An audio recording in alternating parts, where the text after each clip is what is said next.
ce dimanche. Voilà ce qu'il dit, Gérald Darmanin. C'est la plus dangereuse pour le pays. Si jamais Madame Le Pen arrive aux responsabilités, ce sera la discorde nationale, puis la guerre civile. Donc, le camp Macron en refait sa rivale numéro 1. Raphaël Rémilleux, c'est quoi votre analyse? Est-ce que c'est purement stratégique parce qu'ils savent que si Marine Le Pen est qualifiée au second tour, a priori, c'est Emmanuel Macron qui gagne? Ou est-ce que c'est parce qu'il y a une vive inquiétude? Je suis embêtée parce que pour répondre sur les considérations des macronistes face à Marine Le Pen, c'est pas évident. On s'est posé la question il y a quelques mois de savoir est-ce qu'Emmanuel Macron essaye d'installer le match face à Marine Le Pen. Là, je pense que les dernières semaines nous font aussi la démonstration qu'il y a une différence entre une dynamique politique et une dynamique médiatique, puisqu'il n'y a pas tant de ça que de renversement dans les sondages. Mais pour revenir à la déclaration de Darmanin, celle qu'il a faite là sur Marine Le Pen, celle qu'il a faite sur l'immigration, ou pour celle à laquelle je suis en train de penser qui me met particulièrement en colère, je ne réagirai pas parce qu'on est face à un ministre de l'Intérieur qui ment en permanence sur à peu près tous les sujets, en l'occurrence qui ment sur l'accueil des femmes victimes de violences dans les commissariats. Et si j'ai une certitude, c'est que combattre l'extrême droite quand on est ministre ou quand on est aux responsabilités, c'est pas en continuant les mensonges et les manipulations. Donc je ne commenterai pas plus parce que je vous assure que je suis encore très en colère face à Gérald Darmanin aujourd'hui. Sur les sondages, qui semblent, contre toute attente, accréditer l'idée qu'on évolue doucement vers un match Macron-Marine Le Pen. Vous en rêviez d'un autre match? Ah mais en fait, c'est au-delà de ça, c'est pas que j'en rêve, c'est qu'on va faire campagne pour.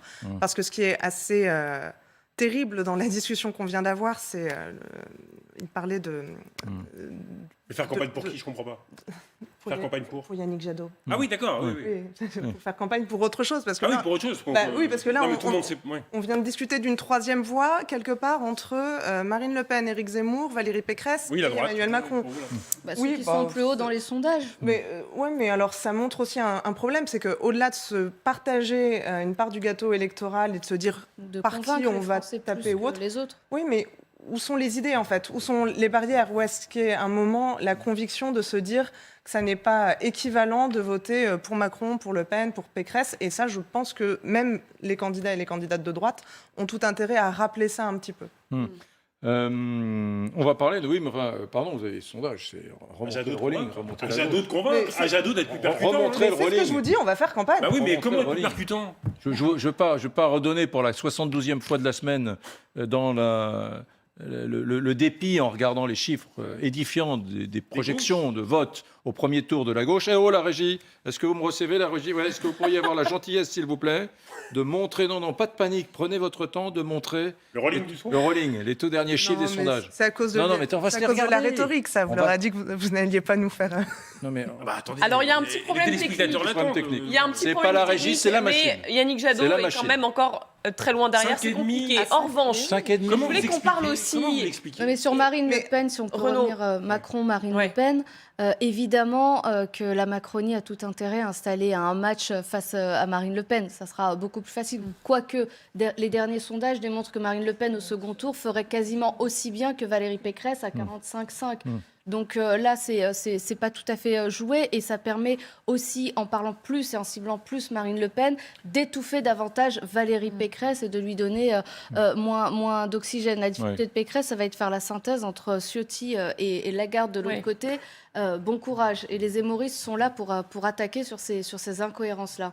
Alors, il y a donc Marine Le Pen. On a des petits problèmes avec le sondage, désolé, mais voilà, on a les chiffres. Marine Le Pen qui est donc à 18,5% dans les sondages. Emmanuel Macron loin devant à 24,5%.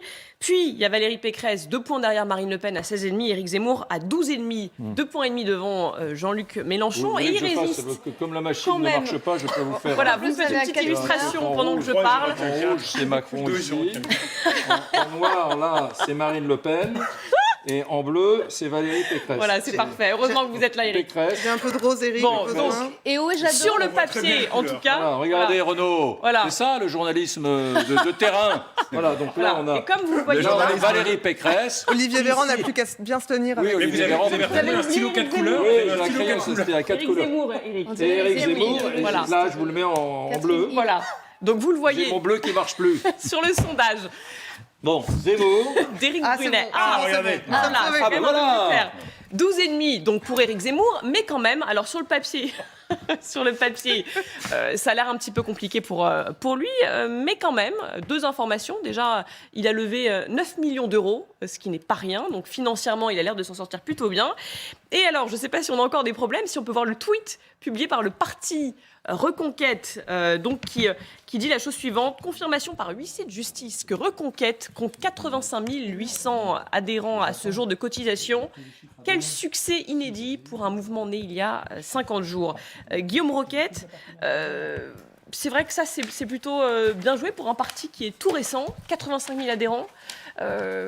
Finalement, il s'en sort pas si mal. Est-ce que ces chiffres-là, C'est très paradoxal. dans les sondages, sont si catastrophiques que ça, finalement? Alors, effectivement, c'est assez paradoxal parce qu'on a l'impression que dans le noyau dur de l'électorat d'Éric Zemmour, c'est-à-dire ceux qui sont susceptibles d'adhérer au parti, ceux qui vont dans les meetings, il y avait beaucoup de monde dans son meeting à Cannes ce dimanche, l'enthousiasme demeure. De la même façon, l'intérêt pour Zemmour semble demeurer dans les partis autour de lui.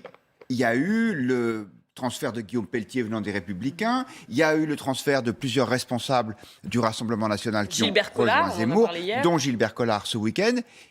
Et pourtant, ça ne se traduit pas dans les sondages. Donc, il y a 2 explications. Ou bien, c'est parce que les gens sont convaincus par la stratégie de Zemmour, mais pas forcément par sa personne. Et donc, il y a des inquiétudes qui naissent de ses prises de position, mais que, comme si tactiquement il faisait une mauvaise campagne, mais qu'il avait stratégiquement raison en prévoyant le coup d'après, c'est-à-dire une sorte de rassemblement des droites, un parti conservateur identitaire, je ne sais pas comment appeler ça, mais qui serait finalement l'avenir de la droite. Et donc, il y a des gens qui parient déjà là-dessus et qui vont, entre guillemets, qui enjambent le premier tour de la présidentielle. Vous avez dit 2 hypothèses. Vous venez d'expliquer la première. Il enjambe la deuxième hypothèse à ce Éric Zemmour qui reste assez bas, qui n'augmente pas. La deuxième hypothèse, on en a parlé pendant la pub, Oui, c'est qu'il soit sous-coté. C'est ce que oui, voilà, c'est possible aussi. Le vote caché. C'est vrai que le vote caché. Marine Le Pen, pendant 20 ans, les gens qui étaient interrogés dans les sondages disaient « Ah ben non, nous on va voter Sarkozy ou je ne sais qui, mais pas Marine Le Pen ». Et puis on était détrompés par les résultats électoraux. C'est vrai qu'il y a un contraste entre cette dynamique militante qui est réelle et ces chiffres dans les sondages qui ne sont pas très bons. Alors, est-ce que c'est parce que c'est un candidat très minoritaire, qui ne séduit pas au-delà d'un noyau dur, ou bien est-ce qu'il y a des gens qui n'osent pas dire qu'ils votent pour Éric Zemmour? Je ne sais pas, certains le croient, chez les Républicains. Moi, je suis un peu dubitatif parce que les sondages ont été plus hauts pour lui. Alors, vous me direz, entre les deux, entre les sondages de son entrée en campagne, où il était jusqu'à 17, et aujourd'hui où il est à 11, il y a eu des déclarations qui peut-être ont fait, je pense aux déclarations sur Pétain par exemple, ont fait qu'il y a des gens qui continuent à le soutenir, mais qui n'osent plus le dire. D'accord. Honnêtement, on tâtonne là. Hein. Alors, quand même, bon, il a fait certifier aujourd'hui, vous le disiez, Éric Zemmour, par des huissiers. Oui. Le nombre Son fichier de militants. Voilà, il y en a 85 809. Bon, alors les chiffres, c'est fascinant, j'ai regardé.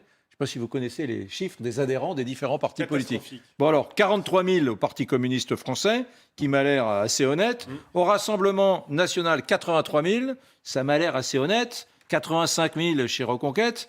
Et alors après, LR, 148 000. l'AREM, 427 000.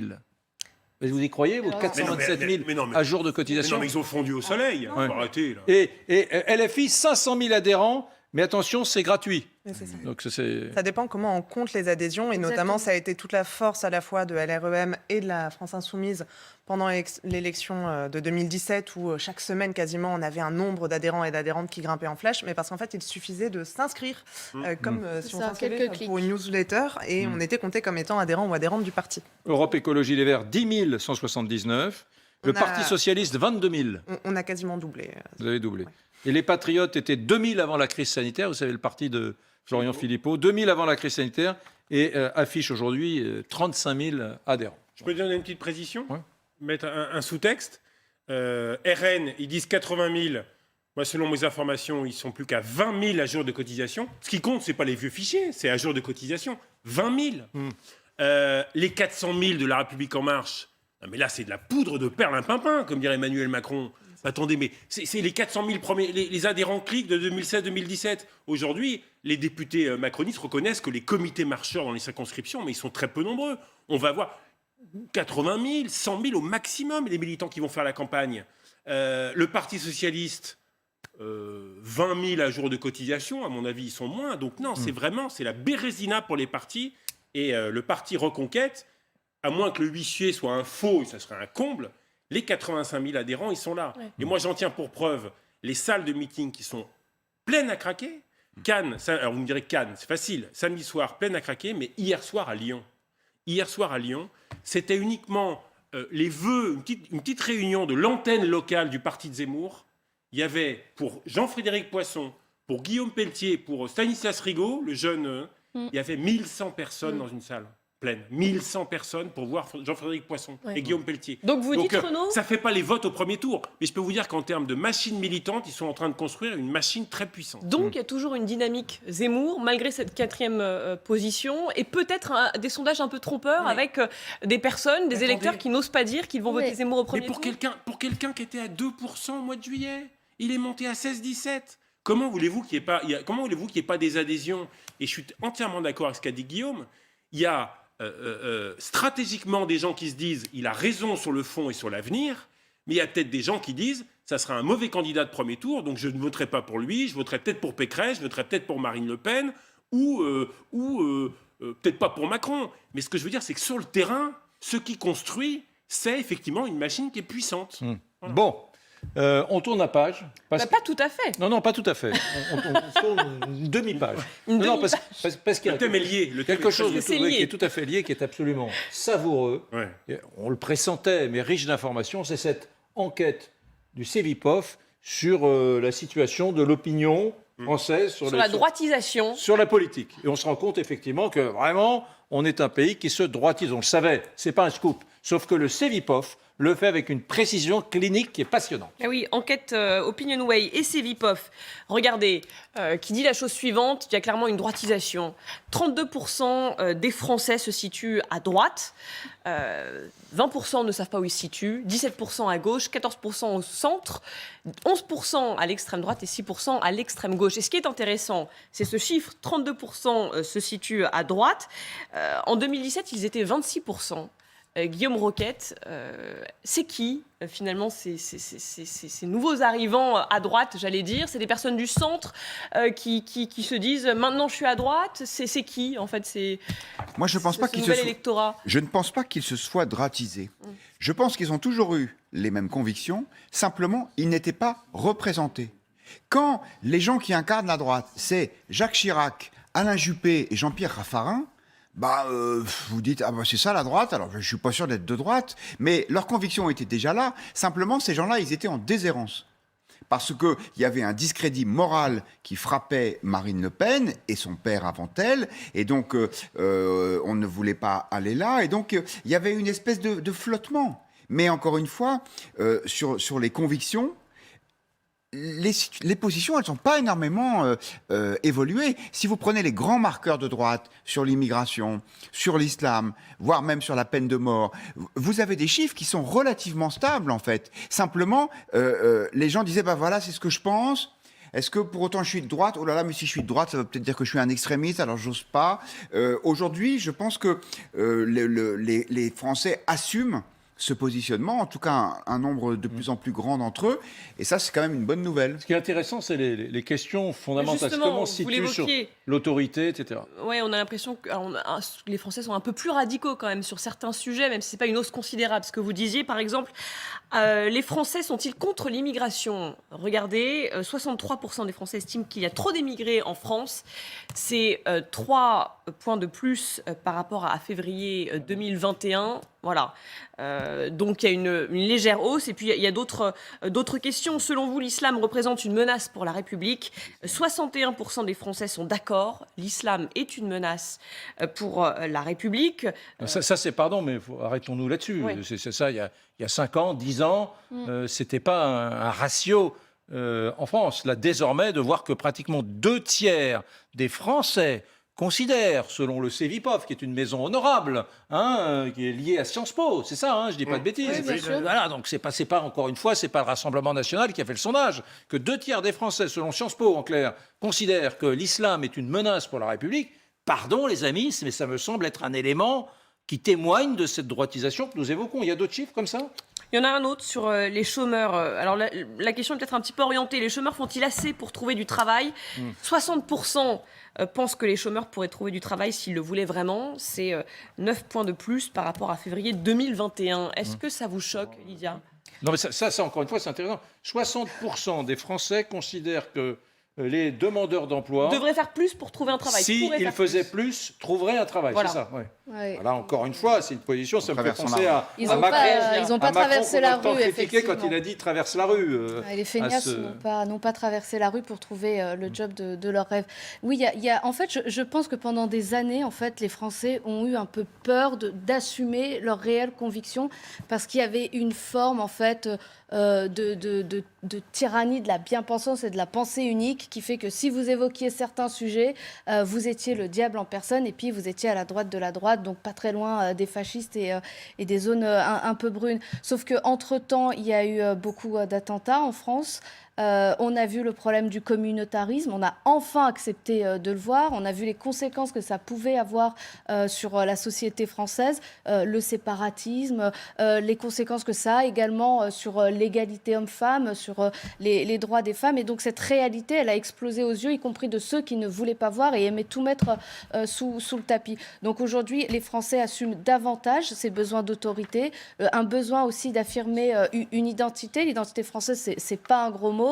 Assumer un attachement aux valeurs de la République, c'est quelque chose de fondamental. Les Français le savent. Ils savent aussi que la question de l'immigration sans fin ne va pas pouvoir se poursuivre. On ne va pas pouvoir continuer à accueillir continuellement de nouvelles populations alors qu'on a des problèmes liés au communautarisme, liés à la radicalisation, liés au logement, liés à la ghettoisation de certains quartiers. Donc tous ces sujets, les Français savent qu'ils posent problème pour le développement de notre pays, pour sa cohésion. Et donc, effectivement, il y a une droitisation parce qu'il y a enfin des Français qui assument et qui peuvent le dire sans être montrés du doigt.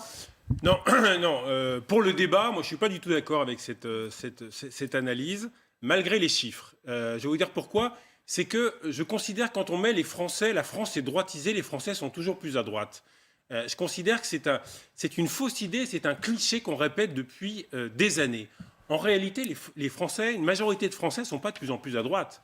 Ils demandent de plus en plus d'ordre et d'autorité. C'est pas du tout la même chose. Parce qu'on peut être de gauche et demander de l'ordre et de l'autorité. Fallait voir comment Quand on votait Jean-Pierre Chevènement, on voulait de l'ordre et de l'autorité, mais on voulait également de la justice sociale.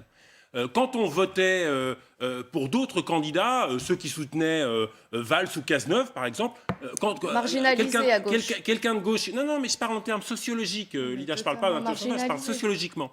Donc, en réalité... Non, mais vous avez raison. Alors, les Français... ça, c'est le débat qui me passionne le plus. Mais moi aussi. Est-ce que l'ordre et l'autorité sont de droite ? Allez demander à Clémenceau, allez demander à Georges Marchais, allez demander à Valls, allez demander à Cazeneuve. La réponse sera non. Ou à Fabien Roussel. Moi, j'ai encore discuté cet après-midi avec des électeurs de droite qui n'aiment ni Zemmour, ni Le Pen, ni Pécresse. Ils vont me dire, je vais voter Roussel. Bon, c'est pas la majorité de l'espèce, je me permets de vous le préciser. C'est pour le fromage, le vin et la bonne viande. Pour résumer, je considère que cette analyse est fausse. Alors évidemment, on la met parce qu'on considère que les valeurs d'ordre et d'autorité sont des valeurs de droite. Certes, historiquement, elles sont des valeurs de droite, mais en même temps, regardez cette enquête et regardez toutes les enquêtes. Les Français veulent de plus en plus de justice sociale. Oui, c'est vrai que c'est l'autre aspect.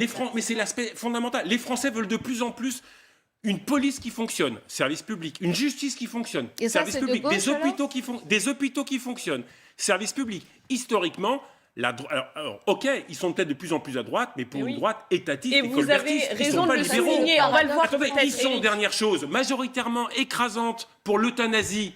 L'euthanasie, excusez-moi, c'est des valeurs progressistes. Ils sont de façon écrasante pour le mariage pour tous, le mariage homosexuel. C'est pas une mesure de droite.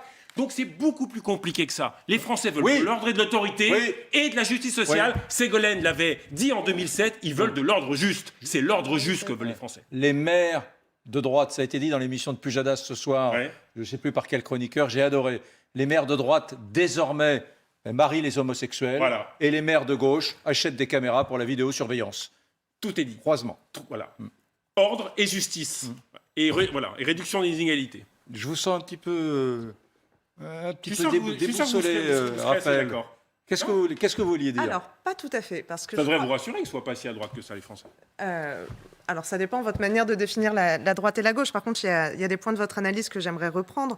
Parce que, déjà, un rappel, les gens se positionnent sur un axe gauche-droite. Par contre, ce qui est très majoritaire, c'est une défiance vis-à-vis des partis. Bon, bien sûr. Donc, de toute façon, ce qu'on a tendance à rattacher assez rapidement à un parti, à un autre, ou à un candidat, ou à une autre, c'est assez compliqué de remettre ça à l'épreuve véritable de l'opinion. Mais sur le Les curseur. Sur le Ce curseur. que je... Les gens ne se défient pas, par exemple, de Reconquête, puisque... Non, mais vous dites se méfient des partis. Lesquels? Non, il y a des partis qui... Non, il qui explosent. y a une méfiance générale vis-à-vis des partis en tant Mais qu'organisation, c'est une offre et nouvelle, c'est ce qu'on Reconquête. essaye de combattre. Et par exemple, c'est pas le cas non plus pour ELV, puisqu'on n'a jamais eu autant d'adhésions et autant de croissance d'adhésion. Mais la manière dont sont posées les questions, et sur certains segments de ces questions, pour moi-même, le fait d'avoir la question que vous évoquiez, qui semblait un peu biaisée sur les chômeurs. les chômeurs qui ne vont pas assez... Sont-ils assez pour trouver du assez travail? pour trouver du travail, qui est une question biaisée avec un discours sous-tendu qui est celui de Bien sûr. l'assistanat. Mais poser la question de l'islam est-il dangereux pour la République, c'est aussi au milieu d'un discours et d'un contexte qui sous-entend tout ce qu'on a pu avoir d'incompatibilité entre l'islam et la République, de la même manière que sur les grandes masses de l'immigration, c'est sous-entendu le discours autour du grand remplacement. Enfin, il y a eu aussi, ce qui est certain, un déplacement du discours vers la droite. Donc les gens se positionnent vis-à-vis du discours qui revient le plus. Et là où je trouve intéressant, c'est en effet de se poser la question de comment s'incarnent les valeurs dans les politiques, parce qu'on va parler d'ordre, on va parler d'autorité, mais moi je vous dirais que l'une des premières mesures à prendre dans le domaine régalien, c'est d'enfin payer les heures supplémentaires des policiers et des policières. Et ça, Mais bien je trouve sûr, ça à la bien fois sûr. profondément de gauche et gage d'une meilleure sécurité, de meilleures conditions de travail, la base possible d'un discours et d'une relation de confiance avec la population renouvelée. Enfin bref, ça dépend véritablement de ce qu'on donne aussi à dire, du langage qu'on permet d'installer. Et c'est pour ça qu'on a besoin de faire campagne, parce que là, véritablement, pour moi, des sondages comme ça présentés ainsi, il y a une défaite politique, probablement de mon camp politique, je le reconnais, et ça ne me réjouit pas, mais il y a aussi une Parce que forme vous de... avez mis la sécurité sous le tapis. Mais il y a aussi une forme de... Je finis juste là-dessus. Il y a Vous aussi avez mis une forme... la gauche a Et- perdu. mais je reviens là-dessus tout de suite, mais il y a aussi une forme de défaite morale et intellectuelle, parce qu'on ne peut pas se réjouir en termes d'honnêteté intellectuelle d'un déplacement Mais bien aussi sûr. évident du discours qu'on n'interrogerait pas. Et sur Faut le une fait gauche. Et sur le fait d'avoir mis la gauche sous le tapis... Non, la c'est- sécurité sous le tapis. pardon. Les thèmes régaliens, vous les avez laissés à Et d'autres. ben, en fait, justement, je pense que c'est pile le symptôme de ça, en réalité. C'est pendant longtemps, beaucoup de gens à gauche se sont dit ça, à savoir, y compris Manuel Valls, pour parler de sécurité, il faut parler avec les mots de la droite. Et ça, je pense que c'est profondément faux. Et c'est Peut-être, là-dessus ouais, qu'on travaille avec des gens de gauche, de l'écologie, notamment dans notre commission sécurité. Et je pense qu'on peut avoir une doctrine de gauche sur la sécurité qui serait plus efficace et qui, même idéologiquement, serait plus logique vis-à-vis des attentes des Françaises et des Français. Pour être tout à fait honnête, je reçois à l'instant un message sur les réseaux sociaux de Robert qui me dit « Soyez honnête, effectivement, nous parlons de notre sondage quotidien qui place Marine Le Pen 2 points aujourd'hui devant Valérie Pécresse.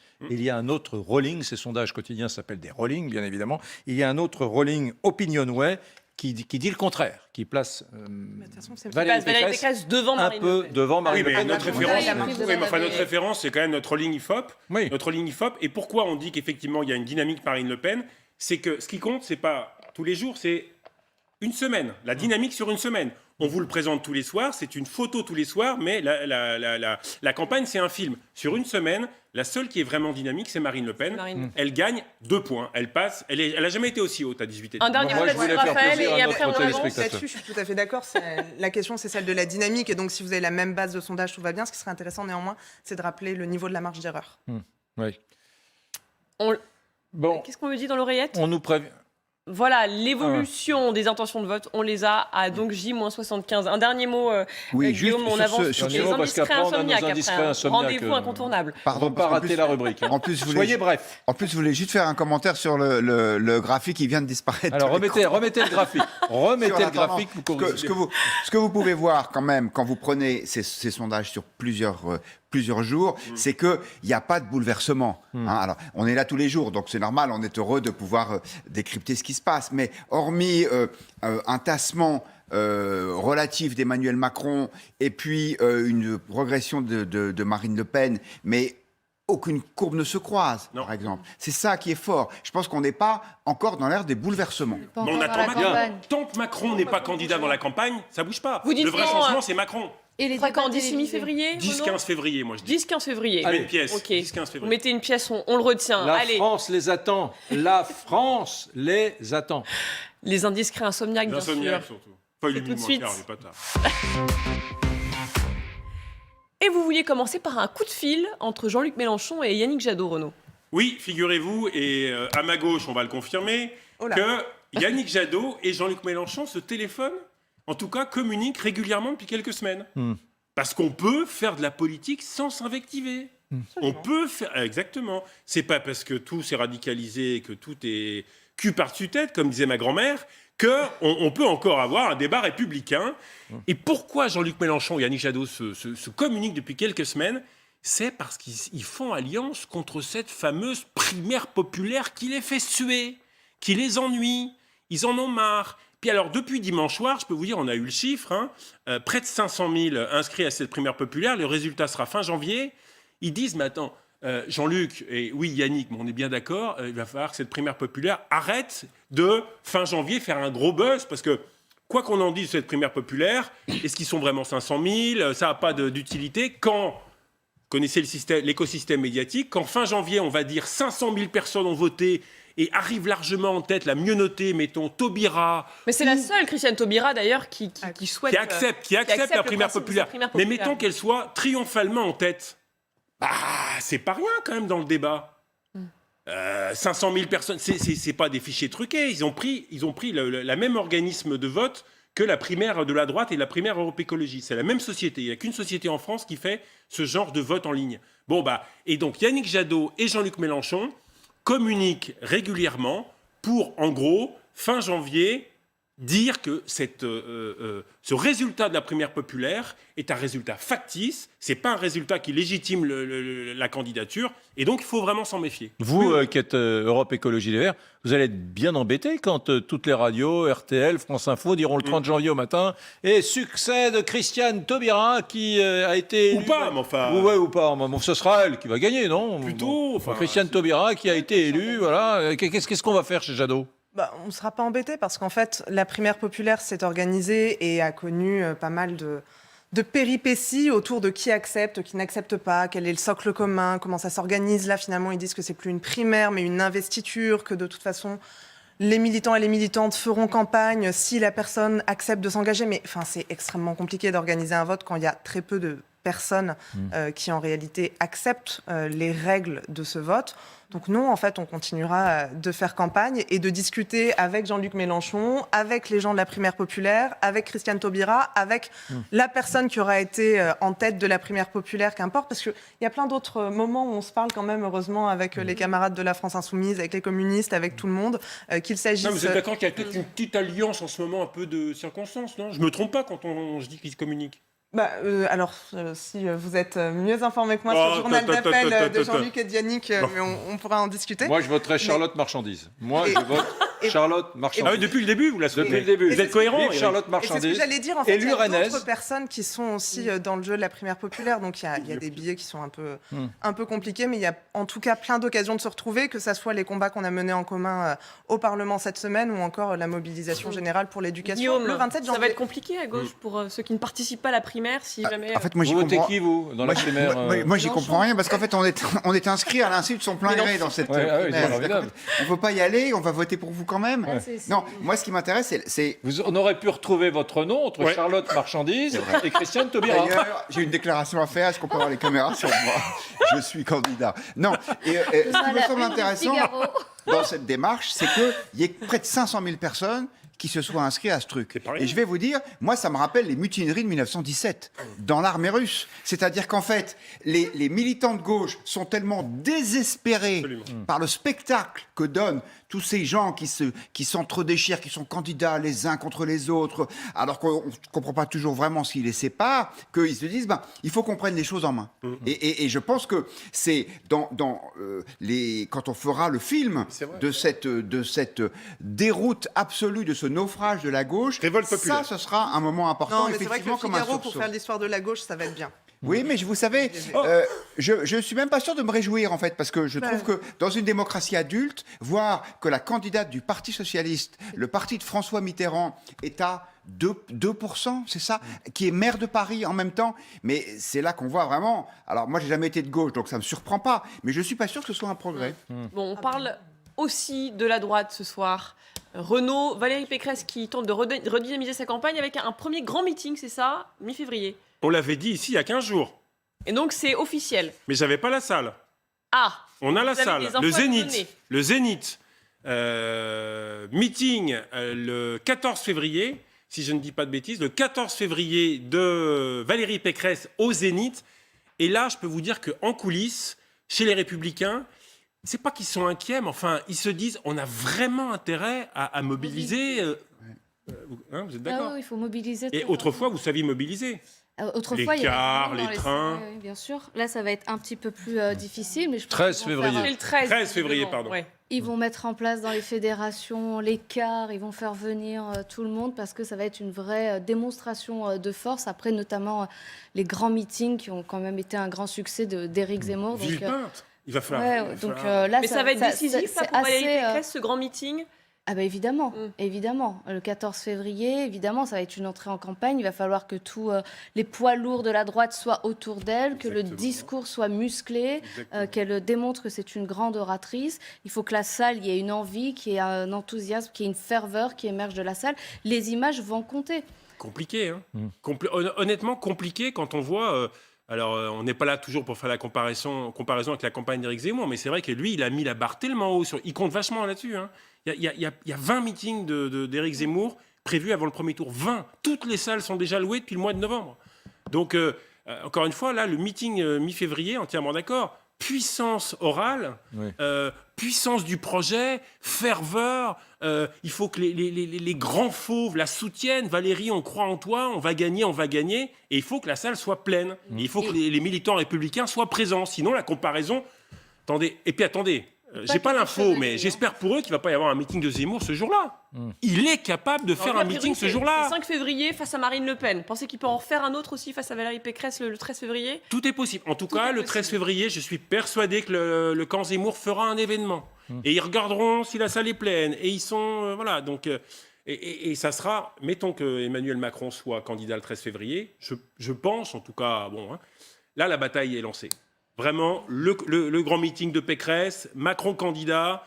là, on entrera dans le vif. Donc, oui, vous souhaitez ajouter un dernier petit mot? Oui, je pense que la candidature de Valérie Pécresse, c'est pas la même ferveur que Emmanuel Macron en 2017. Mais je pense que ça, elle le sait et elle l'assume. Tout à l'heure, on entendait Julien Aubert qui disait ce qui nous différencie de Macron, c'est la gestion des finances publiques. Bon, c'est vrai que c'est pas quelque chose qui forcément soulève les foules. Donc, elle a d'autres atouts, Valérie Pécresse. Mais c'est vrai que c'est pas Johnny Hallyday, quoi. Je pense il faut qu'elle l'assume. Il faut pas non plus qu'elle force son tempérament pour apparaître pour ce qu'elle n'est pas. meeting. C'est vrai que c'est pas un slogan qui fait « On est pour une meilleure gestion des finances publiques ». Ça a moins de gueule que CRSSS, c'est vrai. Je ne t'emmène pas en manif, en tout cas. Non, on n'est pas avec ça. Meeting le 13 février. On est pour une meilleure gestion des finances publiques. Allez, dernier indiscret. Renaud, François Hollande furieux. Oui, François Hollande, je peux vous le dire, est furieux. Furieux parce que hier soir, alors pas contre nous, mais hier soir on en a parlé parce que chez nos confrères de France 3, il a dit, n'ayez pas le fou rire Julie, n'ayez pas le fou rire. Il a C'est dur de dit se que... concentrer avec Ben une non, argumène à mes côtés. mais si, c'est l'objectif de la mission, on doit rester concentré malgré la bonne ambiance. François Hollande est furieux parce que hier soir, effectivement, on a dit certains disaient qu'il voulait être candidat. En fait, il n'est pas du tout candidat. Il a dit ça chez nos confrères de France 3, mais il allait parler. Je peux vous dire qu'il va parler. Mi-février, il va parler pour dire ce qu'il pense de l'état de la gauche avec une élection premier tour qui est grave, gravité de la démocratie, gravité des enjeux. Donc Hollande va parler mi-février. Mais le Canard, nos amis du Canard disent demain qu'il serait candidat aux législatives en Corrèze et qui voulait... Non mais riez pas. Et qui voulait redevenir député de Corrèze. Alors certains socialistes sont tombés de leur tabouret et François Hollande ce soir démenti formel, mais jamais d'où ça vient. C'est absolument pas dans mes intentions. Moi, des gens qui l'ont eu au téléphone disent qu'il est furieux. Qui a lancé cette boule puante? Donc François Hollande n'est pas candidat, pour tous ceux qui étaient extrêmement attentifs à cette nouvelle. Il n'est pas candidat en Corrèze aux législatives. Il parle mi-février et voilà. Bien, ça a bien fait marrer Raphaël Rémy-Leleu, en tout cas. Mais bon. Hollande sur les blancs de l'Assemblée nationale.